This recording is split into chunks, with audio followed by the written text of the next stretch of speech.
मसीह यस्सु के जलाली और बाबरकत नाम में आप सबकी सलामती हो। आज हम सीखेंगे बाइबल मुकद्दस में से अहद अतीक में से दाऊद नबी के मज़मूर में से ज़बूर 24 उसकी पहली आयत से। ज़मीन और उसकी मामोरी खुदावंद ही की है, जहान और उसके बशिंदे भी, क्योंकि उसने समुद्रों पर उसकी बुनियाद रखी और सैलाबों पर उसे कायम किया।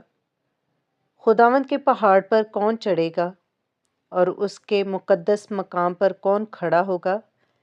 वही जिसके हाथ साफ है और जिसका दिल पाक है, जिसने बतालत पर दिल नहीं लगाया और मकर से कसम नहीं खाई। वो खुदावंद की तरफ से बरकत पाएगा। हाँ, अपने नजात देने वाले खुदा की तरफ से सदाकत, यही उसके तालबों की पुश्त है। यही तेरे दीदार के ख्वां हैं, यानी यकूब।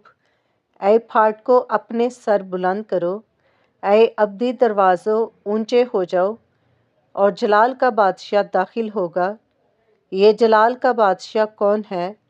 खुदावंद जो कवी और कादिर है, खुदावंद जो जंग में ज़ोर आवर है। ऐ फाटको अपने सर बुलंद करो, ऐ अब्दी दरवाज़ों उनको बुलंद करो, और जलाल का बादशाह दाखिल होगा। ये जलाल का बादशाह कौन है?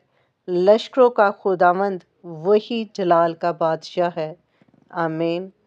अगर वीडियो अच्छी लगे तो लाइक करें, चैनल को सब्सक्राइब करें ताकि हर आने वाला नोटिफिकेशन सबसे पहले आपको मिले।